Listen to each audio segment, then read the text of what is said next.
whose groundbreaking work is helping Hawaii and the world better understand and combat the growing crisis of plastic pollution. Dr. Lynch currently serves as a co-director of Hawaii Pacific University's Center for Marine Debris Research, where she's leading the cutting-edge research on plastic debris and its impact on island and ocean ecosystems. She is also a former research biologist with the U.S. National Institute of Standards and Technology, where she spent 2 decades developing innovative methods to detect, identify, and trace plastics in marine environments. Her research focuses on everything from large-scale derelict fishing gear, often called ghost nets, to microplastics and the toxic chemicals they carry. She has studied how these pollutants accumulate in marine species such as sea turtles, reef fish, and seabirds, shedding light on the hidden and long-term threats plastic poses to biodiversity and food systems. In Hawaii, one of the most plastic-impacted places on the planet, Dr. Lynch's work has been transformative. Dr. Lynch's leadership is grounded in deep commitment to both scientific rigor and community resilience. She collaborates with local organizations, agencies, and students to build capacity and share knowledge, empowering people to take action. Her work is an inspiring example of how science, when rooted with purpose and place, can be a powerful force for healing our oceans and creating a more sustainable future. As you gather here during Plastic-Free July, we're reminded that addressing the plastic crisis requires both awareness and action. Dr. Lynch's work exemplifies what's possible when we bring together innovation, collaboration, and care for the environment. Please join me and stop having to listen to me, and we're going to listen to her now. Please join me in warmly welcoming Dr. Jenn Lynch. So much. So true. Well, thank you everyone for coming out tonight. I really appreciate this. I see a lot of friendly faces in the crowd, so I really appreciate that. I want to start with a huge thank you to all of you for coming, and then I know Momona, who originally invited me to speak in such a distinguished series at such an amazing gathering place, the Maui Ocean Center. I'm Jennifer Lynch, call me Jen. I am a settler on this land, and I call beautiful Kaneohe on the island of Oahu my home, as shown in this photo. I can currently trace my ancestry back to England, Germany, and Virginia. I want to begin my talk by acknowledging the Aina, or the land, on which we gather, Waikapu Ahu Puana. And I hope I got the right Ahu. Okay, good. Because I know we're right on the edge. This land is part of a larger territory recognized by the native Hawaiians as their ancestral grandmother, Papahanaumoku. I recognize that Her Majesty, Queen Liliuokalani, yielded the Hawaiian kingdom to these territories under duress and protest to the United States to avoid the bloodshed of her people. I further recognize that Hawaii remains an illegally occupied state of America since 1893. And I recognize all of these things, that each moment I am here in Hawaii, Papahanaumoku nourishes and gifts me with the opportunity to breathe her air, eat from her soils, drink from her waters, bathe in her sun, swim in her oceans, be kissed by her rains and embraced by her winds. I further recognize that generations of Indigenous Hawaiians and their knowledge systems shaped Hawaii in sustainable ways that allow me to enjoy these gifts today. And for this, I am grateful, and as a settler, I seek to support the various strategies that the Indigenous people of Hawaii are using to protect their land and their communities, and I commit to dedicating time and resources to working in solidarity. Mahalo. I do not write that. I want to say that. That is a land acknowledgement suggested by the University of Hawaii for scientists that are settlers here in Hawaii to share at the beginning of all of their talks. And I stand in solidarity to sincerely say those words at each talk when I am given that opportunity. And that button's not working. Let's see if this works. Okay, so to give you a little bit of an overview of what it is I'll be talking about today, I'm going to start with the global plastic production and pollution issue. I was really expecting to have half the room filled with tourists, and now I realize many of you are already very aware of some of these topics. So I will be breezing through that introduction, and then I will focus on what Hawaii Pacific University Center for Marine Debris Research is doing in this field. And then I'm really going to dive into Hawaii's plastic pollution problem and some solutions that we have. I decided to go with a 4 different study presentation where I walk through small plastic pollution from foreign sources, one study on that, and then microplastics from a local source, and then I'll move over to megaplastics, or the derelict fishing gear, especially local fishing line and how that's impacting sea turtles, and then I'll take us to the big bomb of the issue, which is derelict fishing gear from foreign sources. All right, what are plastics? They are a large, diverse class of materials used widely in manufacturing. They are made up of monomers, small little molecules, put together to make a polymer of a very large molecular weight. They are molded and extruded when they're soft or liquid, and they turn into a solid or rigid, sometimes elastic form. And many polymers or plastics can be natural, but today most of the plastics that we use are synthetic. These are the plastic polymers that are produced at the highest amount in the market today. You might recognize the chasing arrow triangle from the bottom of your products that tell you exactly which polymer that product is made of, and that is supposed to help with recycling streams. I'd like to point out there's something major missing from PET. PET is polyester. It's one of the polyesters. So you know your clothing when it says 100% polyester? It's made from the same polymer as a PET single-use drinking bottle.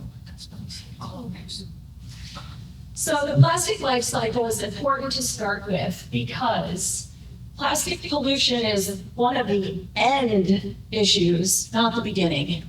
So the beginning of the environmental issues is natural resource extraction. Most of our plastics used today are from fossil fuels that are mined, fracked, or drilled out of the earth. And then those are cracked into polymers and molded into products. That then has to go through a transportation logistics pathway to bring the products to your home or business where they're used or maintained. And then a lot of the plastics that we use are considered single-use disposable. So we bring them into our lives, we use them once, and then we throw them away. Our disposal systems are incineration or landfilling. That's the majority of our disposal. However, we have the opportunity to turn this around if we reuse products instead of disposing of them. That can help the environment. And we can also take those materials or the components of those materials and recycle them, turning them back into another product that can be used, avoiding this natural resource extraction, and into more of a circular economy like we do with metals and glass today. Plastic use by sector. I like to show that the plastic use is growing exponentially through the years. And the light blue is packaging. That's the #1 use of plastic materials to package things like food, drinks, and personal care products, medicines, etc. But you can see very large sectors of building and construction, transportation, and consumer and institutional products, and textiles, including clothing, are very big uses of plastic. The plastic waste disposal methods in the United States show that in the 60s and 70s, we didn't have a whole lot of plastics yet. They were really brought into commercial use around the 50s, but at a much smaller scale. And we really began with landfilling, bringing on incineration as land started to become a little more precious and concerning in the 1990s. And you can see recycling started also in the 1990s, and it's only just barely grown. And just 2015, 9% of the US plastic production is being recycled. This needs to grow, and there are ways to make that grow. And we've heard in the news that recycling is a myth, recycling is too challenging. I like to demystify that myth because recycling is happening in every single small town and city in China. We can do it too, and we can do it in a safe way. So, and it comes with a whole lot of environmental benefits too. So the life cycle of plastics impacts the environment. That makes me dizzy, like up like that. Just stand back here. Maybe I can use this pointer. There we go. Put that down. So natural resource depletion, global warming is a big issue in plastic production and use. The waste production that happens with incineration and landfilling, and then pollution is one. Now I'm going to only talk really about the plastic pollution going forward, but I recognize all these other environmental issues with plastic. So, unfortunately, this is the trajectory expected of plastic pollution in waters globally. Starting at about 20 million metric tons of plastic entering the waters of the ocean in about 2015.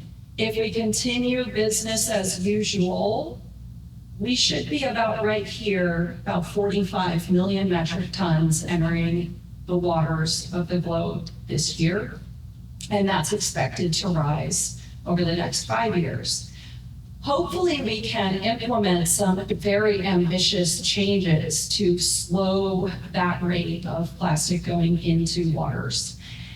The target of this particular scientific group was like, is there any way we can get back to just 8 million metric tons entering the waters each year? And that is so ambitious that it seems impossible. And I know that's very doomsday, but we have to work now. That's how urgent this is. Plastic pollution comes in many sizes. So what's shown there is nanoplastics. And they range from nanoplastics, which is down to 1 nanometer, all the way up to megaplastics, which is a piece of plastic that's longer than 1 meter. And as scientists, we categorize them into these different categories. And maybe that doesn't matter so much, but what really matters is it takes very different methods to measure these different kinds of plastic pollution. It takes cranes and trucks to do megaplastics, and it takes fancy scientific equipment to do these. But they also have different environmental impacts. So I'll just talk through a few of them. Nanoplastics you cannot see with the naked eye. They are small enough that if you ingest them, they can cross the blood-gut barrier and transport through your body, through your blood to other organs where they should not be. The impacts of that are still up for debate and not well known. Microplastics are shown there. They range from 1 micrometer to 5 millimeters. 5 millimeters is about the size of a pencil eraser. So you can see these, some of the bigger ones you can see with your naked eye. They are coming from weathering and fragmenting from larger plastic items as there's UV exposure or abrasion in use of those items. Mesoplastics are between 5 and 25 millimeters. And these can be things that, like model cap, things that are made and released into the environment. A lot of marine organisms will eat that size. Then there's macroplastics, which shown here are oyster spacers and eel traps, also able to be eaten by large whales. And then the megaplastics, including fishing line, rope, nets, etc. And these cause a lot of entanglement damage and coral reef damage. As the chemistry nerd that I am, I have to talk about the different polymers. And what I think is cool is based on their density. Same size, same shape, same weight objects made of different polymers. You put them in seawater, and some are going to sink and some are going to float. It's just based on the chemical density of that polymer. And so the polyethylenes and polypropylene float on the sea surface, whereas PET, or the polyesters, and PVC are going to sink. Yep, I'm in my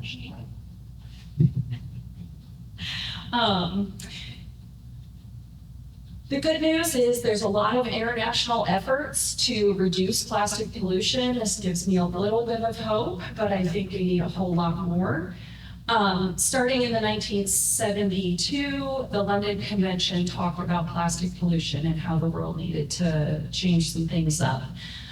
MARPOL Annex 5 was enacted, which is Marine Pollution Treaty, in 1988. Is when we decided it's not a good idea for humans to intentionally throw plastic in the ocean. So that was banned in 1988. Since then, 2011, the Honolulu Strategy was written at one of the international marine debris conferences that happen about every 5 years. From 1980 until this date, maybe beyond, it was always held here in Honolulu because we are at one of the hot spots of the world for plastic pollution. And then right now, a very large thing is happening. The UN Plastic Pollution Treaty is being negotiated next month in August. The next negotiation meeting will happen in Geneva, and hopefully they'll make progress on the draft language that really sets a tone, but maybe not a whole lot of action for the countries that will sign it to really help. Okay, because of all that, the Center for Marine Debris Research was founded and established in 2019, so we're 6 years old. Our vision of everything we do is towards a trash-free ocean. We don't want an ocean with plastic in it. You can follow us on social media or go to our website there. Our mission is to develop and then apply the best possible methods to investigate 6 questions about plastic pollution in the ocean. They are quantities, how much? Sources, where does it come from? Transport, how did it get here in the ocean? Fate, does it ever disappear? What does it disappear into? Impacts, does it hurt the environment and economics? We would study both. Reuse, and how can we make use of these materials and turn them into something that is necessary and healthy for Hawaii communities? We then share that knowledge to stimulate ocean stewardship. We do all of that in a multidisciplinary way, pulling in a lot of chemistry, a lot of biology, and a lot of engineering. The other fields shown here, we have to beg and borrow for our friends, because we don't have those expertises within the center. We have 2 different programs. One is the Mega Plastics, and it is housed in the industrial zone of Honolulu, Kaliki. It's in a yucky old warehouse, right where yucky old big truck kind of stuff should happen. And then our microplastic program is out in Waimanalo in 3 laboratories that have cleaner air and sophisticated chemistry instruments. All right. How many of you have heard of the Great Pacific Garbage Patch? Almost everybody. Okay. That was not what I expected for tonight, but I'm glad to hear it. The Hawaiian Archipelago is a very long island chain shown in the red rectangle. The orange are the main Hawaiian islands. And then the northwestern Hawaiian Islands are all part of the Papahanaumokuakea Marine National Monument. And that big blob that's shown there between Hawaii and California, that is the North Pacific garbage patch and approximate location of it. But the garbage patch is not an island. It doesn't stay stationary. You can't get off of a boat and walk on it. If you're in a boat in the garbage patch, you see blue ocean all the way to the horizon. But you will interact with plastic pollution floating on the surface very frequently within the garbage patch because it's a higher accumulation zone caused by the gyre of the currents and the winds accumulating it into this area. But like I said, it moves. And what is really cool for us scientists is Dr. Maximenko at UH and Jan Hoffner have developed this model that tells us the daily location of where it's at. And if you notice, in January, that says 2023-01 January, on the second day of that month. This is its model concentration. The bright yellow is the higher concentration. The light blue and green, I call them the outer tendrils. And then the dark blue means hardly no plastics, right? So it's a gradation of concentration. And at the beginning of 2023, I drew this arbitrary yellow line where the yellow is, and you can see it was quite a far ways away from the main Hawaiian Islands. And I don't need to tell many of you that we're working in the marine debris field, but 2023 was way more relaxed. We got a little breather. They had a little refreshing break from the onslaught of marine debris. But then, near the end of 24 and through today, it's back. All the ghost nets came back, and that yellow line is much closer, and we're completely engulfed in those light blue and some of the green tendrils, washing ashore this marine debris on our windward shores. In 2019, we published this paper by Brignac et al., where we observed locally the kind of litter in 4 different locations or habitats of the Hawaiian marine environment. And what we found was that on the windward shore, see this wind blowing towards the island? This is the windward shore, this is the leeward shore. Most tourists and higher populations are over here on the leeward side. On the windward side, not so much, because it's rainier and windier, I suppose. I love it on this side, favorite. On the windward beaches, they had 10 to 100 times more plastic than on the leeward beaches. And the litter that was found on the windward beach was severely weathered and had floating polymers, whereas on the leeward beaches, it had fresh litter, like the beachgoer stuff, and they were made of polymers that if you put them in the ocean, they would go boom and stay right where they were littered. So what this confirmed to what we all really already knew was that the majority of Hawaii's marine debris is floating in from distant sources and has been out there for a while. So we do have this foreign debris problem, but I don't want to forget the fact that we have local debris as well. Thinking about the foreign debris, we know the garbage patch, it's estimated to hold about 100,000 tons of floating debris. The 5 most active marine debris removal organizations across the state remove about 200 tons a year from the Hawaiian archipelago.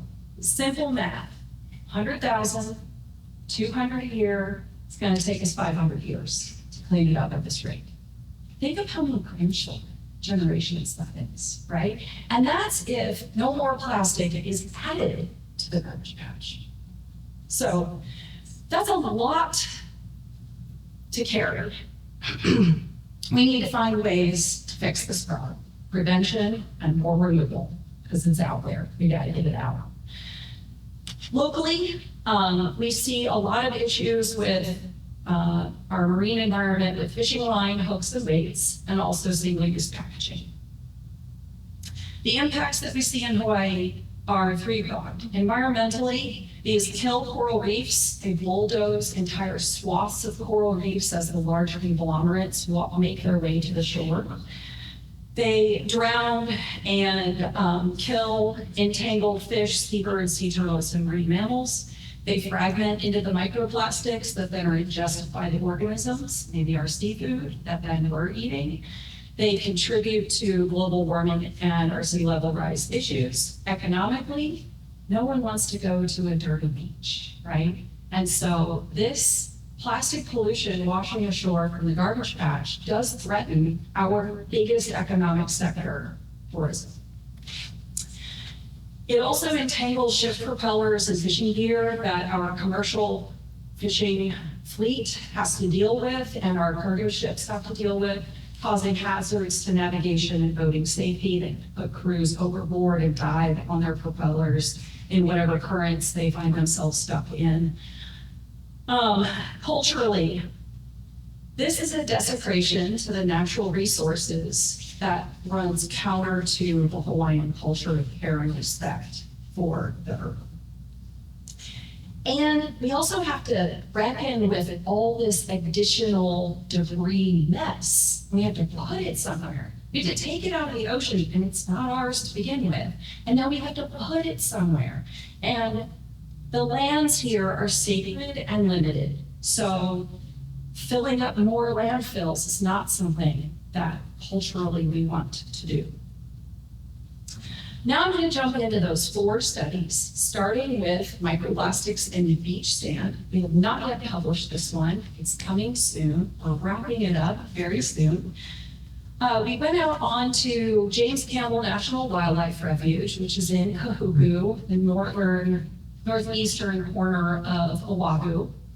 And we went with Ray Ivasian, who's pictured there, with his wheelbarrow or buoyancy separator device, which is shown here. On his website, you can learn how to build your own and acquire all the tools to go pull microplastics out of the beach sand, if you want.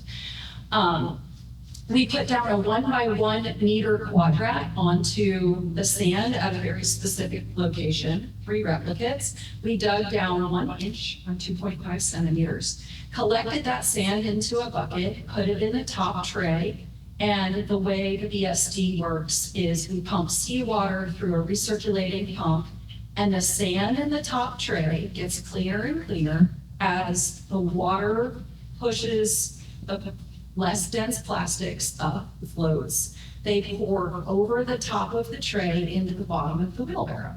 So the bottom of the wheelbarrow collects the plastics, and the clean sand is up top in the tray, and then we flip that over and put the sand back on the beach and carry the plastics home. Brilliant invention by Ray Ivasian. You love him. Then we take that plastic back to the lab and we can send it through a bunch of steps, but one of those steps is to sieve it into the different size classes. And I meant to have a picture of our size classes of the plastic in little jars. Forgot to get it. Love to share that with you at another time. These are the sieves that we use, and everything below 5 millimeters would be captured on these, except for the itty tiny ones below 25 microns. These 4 sieve classes, the particles are too small to hand pick them and count them or do anything like that. So what we do is we analyze them by pyrolysis GCMS, which gives us a mass of polyethylene, mass of polypropylene that was in that sample. The ones that we can hand pick, we individually count each particle and analyze those on ATR, FTIR. And we do that to know that the particle is plastic. When you get down to these smaller sizes, particles look just like sand, but they're polyethylene. It's wild. It looks like you have a little jar of sand, but it is not. It has floated out of the sand, and it's polyethylene, proven by this chemistry technique. It's really awful, honestly. It's exciting and fascinating to the scientists, but it's awful for the environment. These are the concentrations that we measured in those 3 quadrats at Kahuku. And the microplastics, again, are these groups right here. Notice when you get to the smaller sieve classes, we're in the milligrams of plastic per kilogram of sand. So milligrams, tiny little bits, think pharmaceutical stuff, right? Once we jump up here to the 1 millimeter or the 5 millimeter, we're up into grams of plastic per kilogram. Much larger amount. We get jars like this from just 1 meter transect. If you add up all of these into one concentration of microplastics and put it on a map right here in red, over 5,000 milligrams per kilogram or 559 particles per kilogram. Comparing that to what is published around the world, it is strikingly many orders of magnitude higher than India at 3 milligrams per kilogram, Southeast Asia at about 10, Europe less than 1. Holy crap. Yeah. So unfortunately, this paper is going to put Hawaii on the map as being one of the most microplastic polluted beach destinations in the world. Study number 2, microfibers in larval fish. I wanted to show a study that had a local source, because we do have local sources that we should also be thinking about, even though they're at a smaller quantity. So this is the Gove and Whitney et al. Paper from 2019, and yes, that's a picture of a washing machine puking out plastics, and that's what it's supposed to look like. It is talking about how we wash our synthetic clothing, that's nylon or polyester, and the microfibers shedding off of that are going into our wastewater stream, and the water then ends up in the ocean or rivers. And what we found was off of West Hawaii, the west side, Kona side of the Big Island. Jamie and John went out on research cruises and studied what was in these slicks. If you're ever there, you'll see these cool water features at the surface of the water, where the water gets super slick. And what's happening with that is downwelling. Yes, it's downwelling, forming these lines where the water is super smooth and it accumulates floating critters and small things that can't swim against currents. It's called a slick. And what they found is that larval fish in the slicks were found at about 1 critter per, I don't know what the denominator is, but 1. For every 1 fish, they were finding 10 pieces of plastic in these slicks. So these fish are bombarded with their eyes and their fins by microplastics in their nursery habitat. So then Jamie and John thought, are they eating it? So they went and they dissected the little tiny guts of the little tiny fish. Each one of these fish are smaller than my pinky fingernail. Crazy. And under a microscope, they dissected the little guts. I can't take credit for that. That's really going far. And this flying fish ate that little tiny blue thing. Can you see that right above the pointer? And then it's blown up here. And they put it in a jar. Gosh, was that plastic? Then they dissected this little triggerfish and found that fiber and put it in a jar. And then they handed these jars. They said, Jenn, the plastic. That was not easy. It took a year and a half to figure out, but I got it. We had to send it away to California because we didn't have one of these fancy instruments in Hawaii. Now we do at the research center, so we can do this research here now. But this little fiber taken out of the gut of a fish was analyzed on a microscope, FTIR, and we also had to analyze it on a microscope, Raman. They both use light waves and push light into the plastic, and what bounces back reads like a chemical signature. And then you run that fingerprint of the chemical structure through a spectral library search and look at what it matches for other polymers that are out there. This is the way we polymer identify a marine debris piece. And in both cases, we see it is polyethylene terephthalate, number one, and it's a polyester. So that little larval fish ate a polyester microfiber. We did this over and over with all the different particles. Here's another one. I wanted to show this one because it's bright blue and a little fiber. And this is the most common that we found. Sorry, I couldn't pull the spectrum for you today. I didn't have enough time. But these turned out to be processed cotton fibers with blue pigments. So cotton could have come from a plant degrading in the environment, and a little fiber from a plant could match the cotton.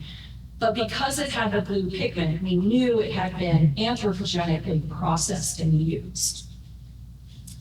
And so, did I forget to say that 9% of the fish, 9% of the larval fish had eaten one or more microfibers. Most of those that ate them only had one in its gut.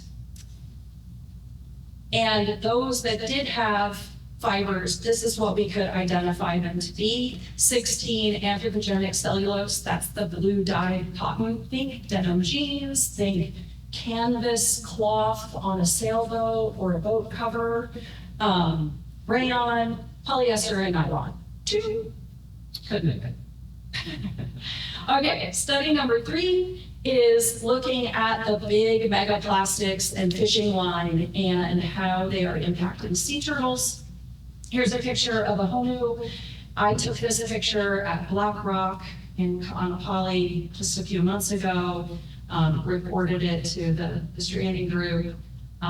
Unfortunately, I didn't have a knife with me, but you can see the braided monofilament line wrapped around the flipper. It wraps around the neck, and it wraps around this flipper as well, substantially reducing the animal's ability to swim.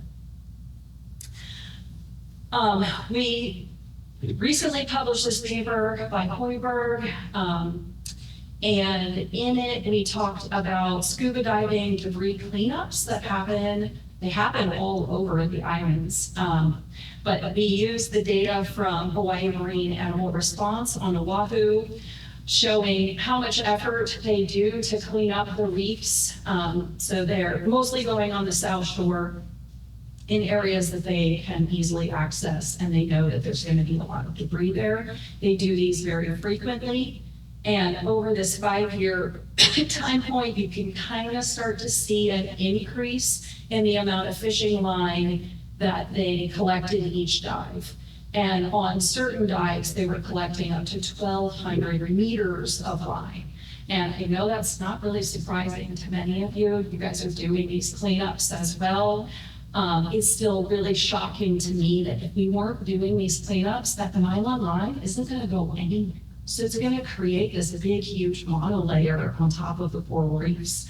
So these cleanups are absolutely needed, and some way to handle the loss of this fishing line is absolutely needed, because the fishing line and hooks have become the #1 cause of sea turtle strandings in the state. So you can see the number of sea turtle strandings across the years down here. This is only green sea turtles. And in the last few years, we're seeing about 400 to 500 green turtle strandings each year. It's a lot of turtles to try to care for, right? And the majority of the cause of stranding is shown in this dark green band, caused by line entanglements. Hook is also a very large one, and these two threats have exceeded the threat of the orange band, which is the viral disease called fibrofabromatosis. So while FP, which is the big tumor causing disease, is on the decline, the amount of strandings caused by our active fishing or the lost gear is on the increase. And I took these 2 pictures of 2 poor turtles, this one in Kaneohe Bay with the line wrapped around the flipper, and it causes necrotic tissue, and eventually the flipper will die and fall off. Hopefully the turtle will survive if it doesn't go septic.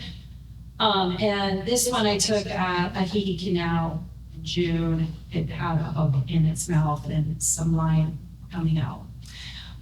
What we found in the paper was that the predicted relative occurrence of fishing line entanglements for green turtles was super high. Like, it's going to happen 100% case. It's going to happen almost every coastline of Oahu. We have over 1 million people there, a lot of people fishing, leaving a lot of money in the water. And I don't need to tell you guys that the South Shore of Maui experiences this very hard. And so there's some red spots here where it's just constant. Okay, now I'm going to jump into foreign derelict fishing gear and the coral index. This is probably the biggest part of my talk. Our objectives in our megaplastics program is to remove. We gotta get the stuff out of the ocean. Prevent. We have to know the sources. We need to know really specific sources so we can really talk to the people that are producing this. And then to do something with it at the back end and recycle it into our infrastructure. This is what the big net conglomerates look like when they wash ashore, and this is the fragments of hard plastic things. This picture really shows the coral reef damage as the strands of the nets and the lines roll over the top of the coral. It abrades the coral tissue off, leaving those white nodules.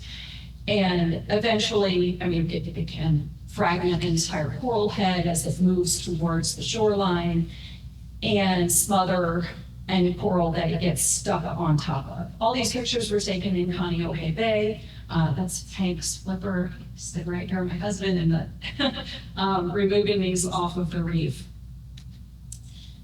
This is a net removed off of the northwestern Hawaiian Islands, and you can see how it bulldozed a swath of coral and just like a monster ate coral fragments on its way to the shoreline, making this a very heavy monster to remove and leaving a path of devastation for the environment.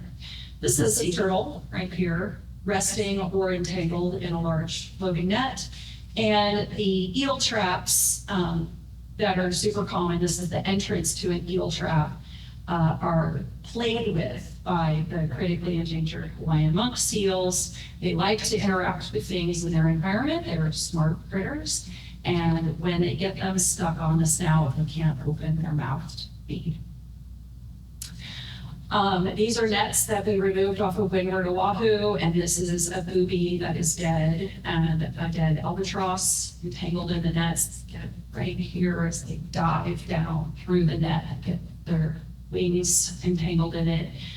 And an albatross chick being born in a sea of plastic in the northwestern Hawaiian Islands. These are two large net events that we removed out of the ocean, and in them we found these items. Does anyone know what they are?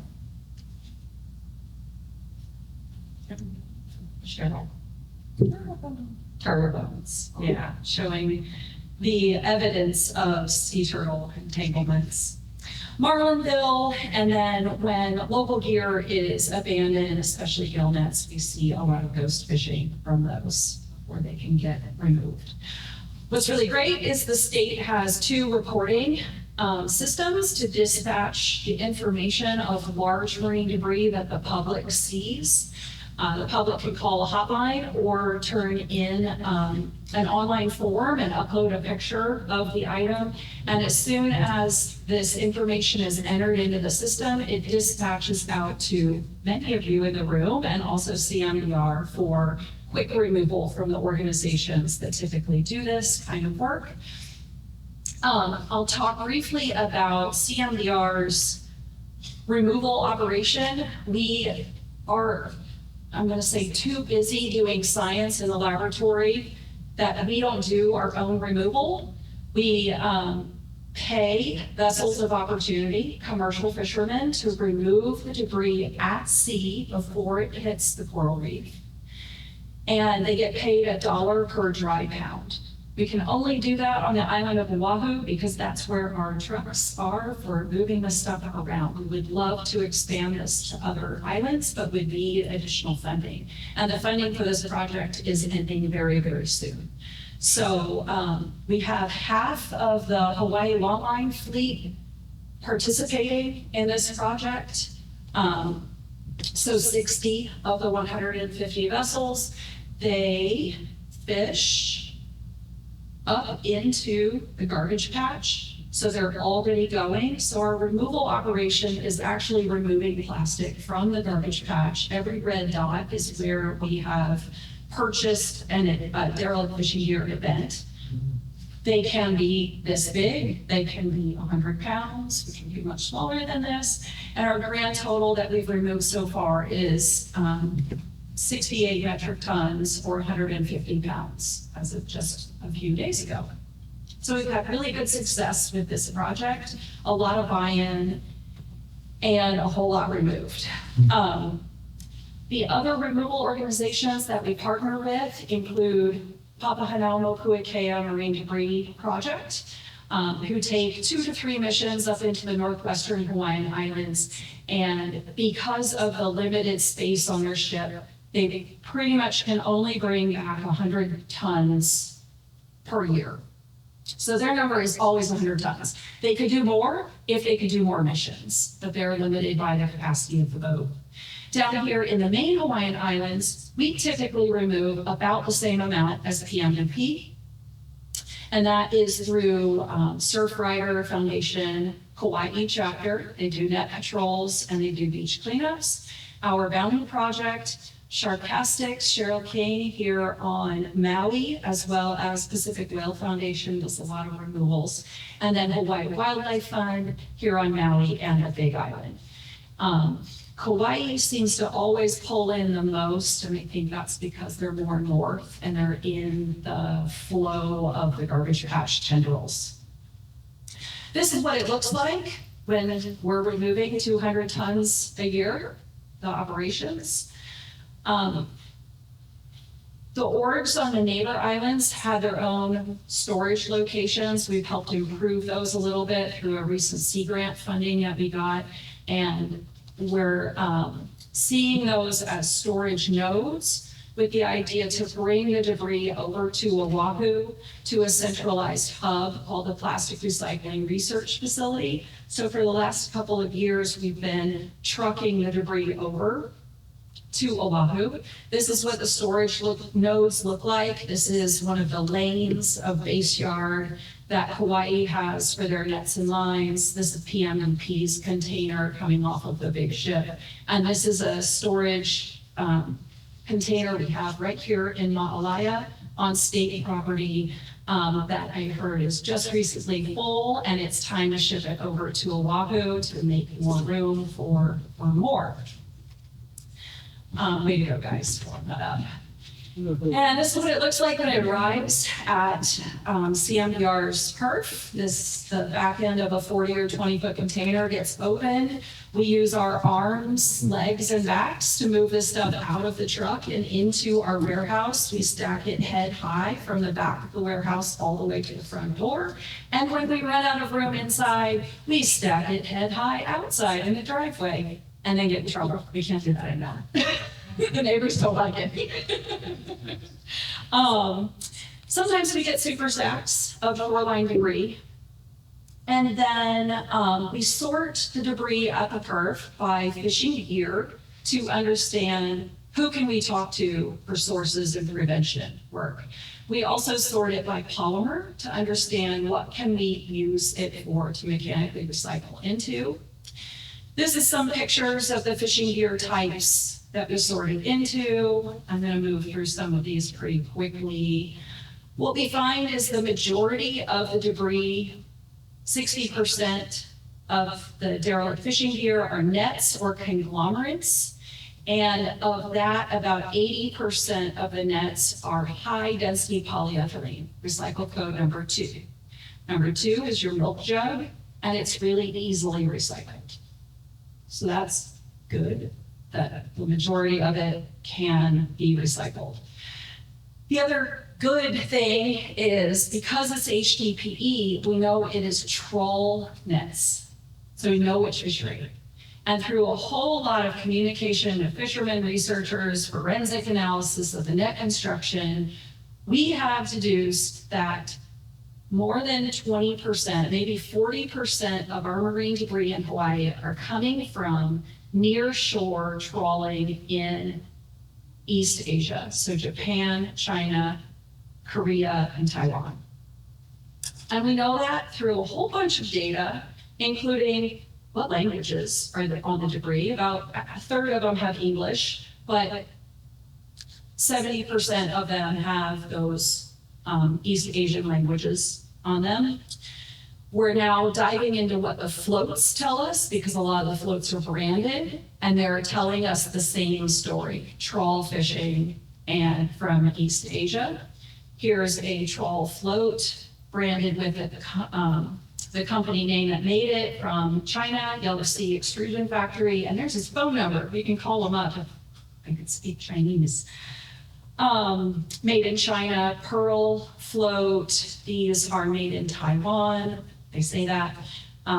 Korean writing that we've been translating to which chemical company. The eel traps are often labeled with Korean or Japanese industry names. Korean. Okay, and then we've also been adding a little bit more evidence. I do not want to talk to Asia and point fingers like this unless I have a whole lot of evidence. And this evidence makes me just comfortable enough to point a finger. And on the right are pictures of debris that we find in Hawaii that we don't recognize. We don't know what they're used for. No one here trawls. We don't have trawling in this state. And we went on to Google Street View and we took a little tour through the ports of Japan. And boy, was I excited when I saw this thing. I'm like, there it is. I still don't know what it's used for, but I see it in Japan. And then these strings of two floats together in Japan as well. Here's some comparisons to Korea. This yellow net, really fine, small mesh. Bingo. The eel traps.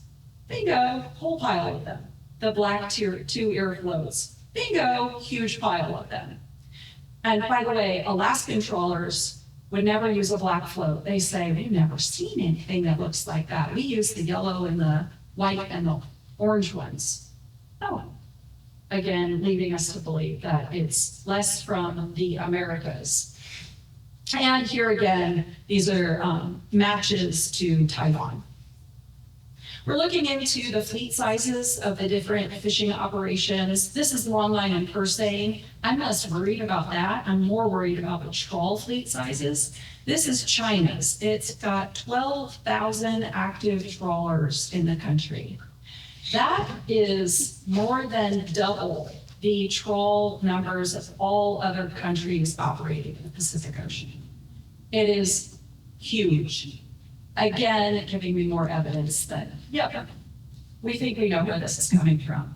That's China in blue. That's their proportion of trawlers and global imports of trawl nets. So they're compared to every other country of the world.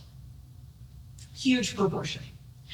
Okay, once we get this stuff out of the ocean, what do we do with it? We have nets to energy incineration on Oahu, which is a free program that we couldn't exist without them, because our landfill is full and they would charge us to tip it into the landfill, and we don't have that money after removing it from the ocean.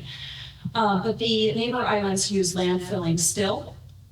This is what it looks like for nets to energy on Oahu. We are donated a dumpster, we fill it, Radius Recycling picks up that dumpster free of charge, shreds it, and sends it to H-Power, which is burned for electricity. It is a single reuse, which is a positive, but all that carbon of that polyethylene goes instantly into carbon dioxide into the atmosphere.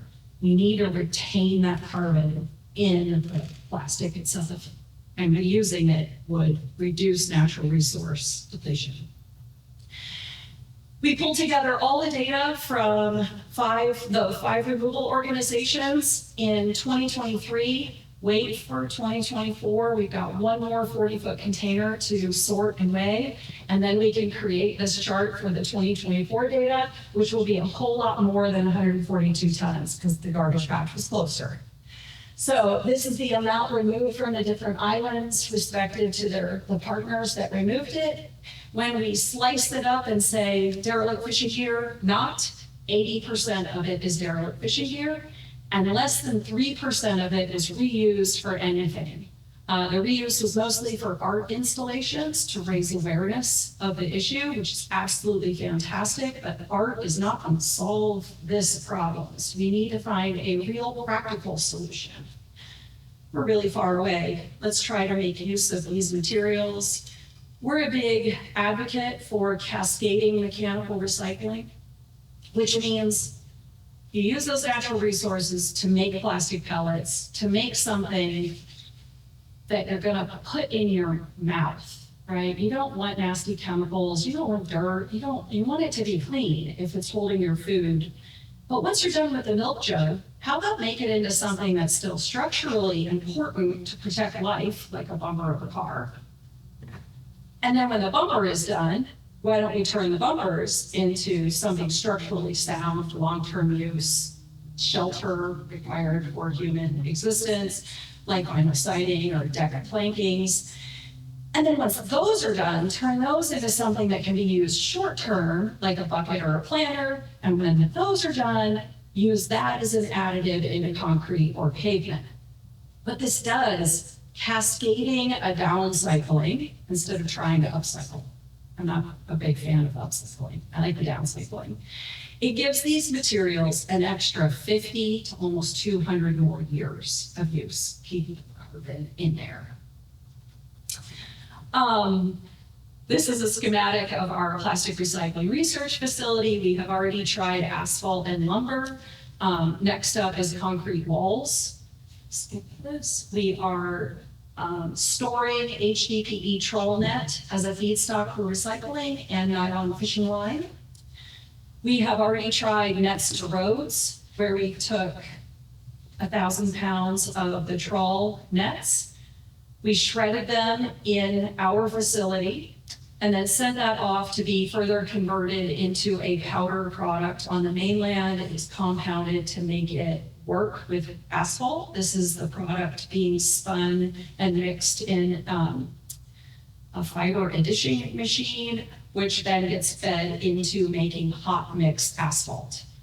That hot mix asphalt was taken to a road in Eva Beach on Oahu and repaved an experimental road. It's 5 different sections of 5 different pavement mixes. This was in collaboration with Hawaii Department of Transportation.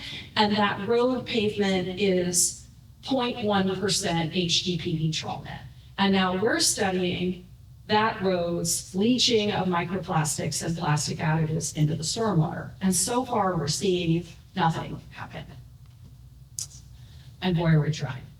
I want to emphasize that we scrutinize the recycling process before we would ever advocate for it. We looked at those nets for heavy metals because we don't want to be handling feedstocks and shredding them in our facility if they're harmful to our health, right? So we looked for heavy metals. We found none at toxic thresholds, which would be above this chart. So no heavy metals in the nets. We also looked for organic plastic additives like phthalates, brominated flame retardants, et cetera. Super clean chromatogram. We do identify one plastic additive. It's an antioxidant, and it is allowed to be put in food contact plastics by the FDA. So it's been tested for toxicity, at least humans and mammals, and not found to be toxic. We also do life cycle assessments. This is soon to come out.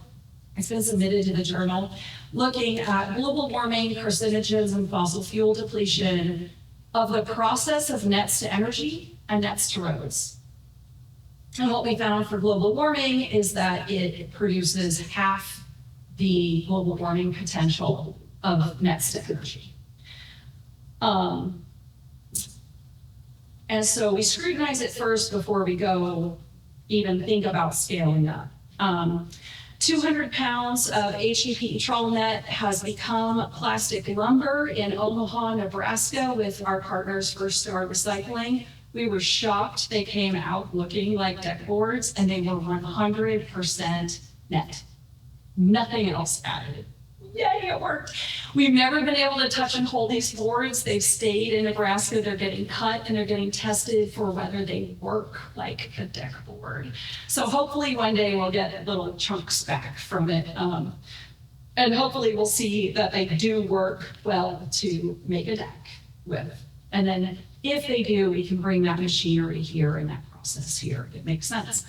So the third one that we're looking into is nets to walls. We've sent 200 pounds of the trawl nets off to Missouri to a company called Spider Tie that make these little plastic clips. They're about this size. They clip together and form a scaffold system. You put plywood on the other two sides and you pour concrete in, embedding those plastic clips in the concrete wall, and you can build all kinds of really beautiful wall structures.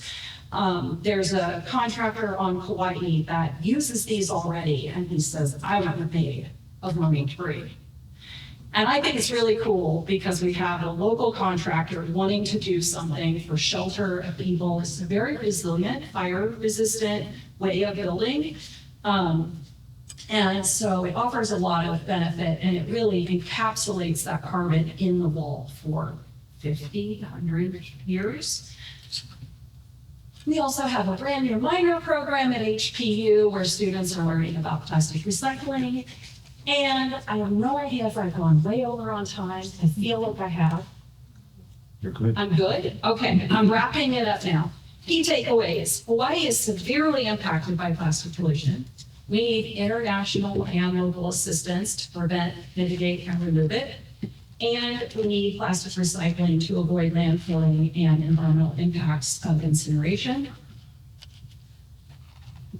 The classic approach to environmental responsibility is think global, act local. We've heard that over and over again, right? If you have a plastic pollution problem, volunteer at a beach cleanup. If you have global warming, commute by your bike. Like, take those local actions. However, I like to flip this around a little bit, just a little. We need to be thinking global, but we need to act local and global. Hawaii's problem is not caused by us, so we need to be talking internationally if we want to see our marine debris issue go away. We have to.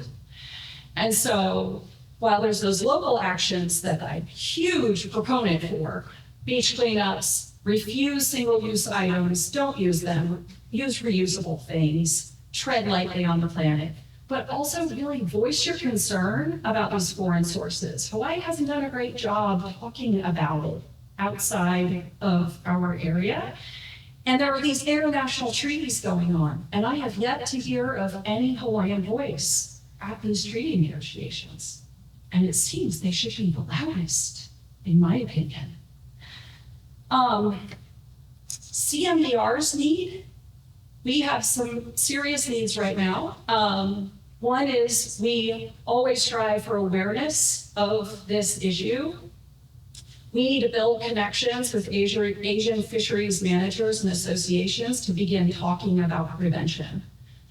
We hosted a Chinese delegation and South Korea Sea Grant in the last month. We have the Taiwanese government coming over in August, and they're flying us to Taiwan to speak there, and we'll be giving these slides in Taiwan. And then we have Japan in November. So we're really starting to build those discussions, and that's not with us taking the initiative, it's with those countries asking, because I've presented this like 3 times at different international meetings, and they're like, oh. So they are listening and they do seem to care, and that gives me hope that we can work towards some solutions. I would really advocate and hope that we can get Native Hawaiian voice to be present and advocate for these international changes. That does seem to be something that's missing at the table, and I've been looking for it for 10 years now, and I haven't found that right person, so putting that out to the world, hoping to meet someone that wants to take up this issue. We need some funding. We need it bad. It looks like the Center for Marine Debris Research will close in March. That's the reality. We have no funding after March. I lost my job as a federal employee for 22 years. So now I have to fight for my salary plus keeping the center open. And it does look like it is destined to close if we don't get some seriously needed funding. I did put our QR code there. If you'd like to donate or you have some rich friends, please send them our way. I just love to give a call to action to the group in the room. Always refuse, reduce, and reuse. Tread lighter on the planet. Do recycle. It does make a difference. The nation recognizes that we need to build infrastructure for plastic recycling in the United States. We have to reckon with our own trash because we've been shipping it overseas for a long time, and they're starting to say no. And we have to handle that. And we should handle that. And it is not a hoax. It is possible to recycle. Buy sustainable options, whether that's seafood, know where your seafood comes from, or the packaging that you buy items in, volunteer cleanup, know your local solid waste management streams. I find it fascinating. Honolulu has the Opala tour where you can go around and see the landfill, see H Powers, see Triple R, which is our MRF or material receiving facility for our curbside recycling, and really advocate to your municipality for the most environmentally friendly waste management methods. Please support science, education, and environmental protection. Please. And talk to your legislators and vote. Mahalo for your attention, and to all the funders and partners that we have, many of which are here in the room. Thank you guys so much. More. You can email me. I'll take questions with this one.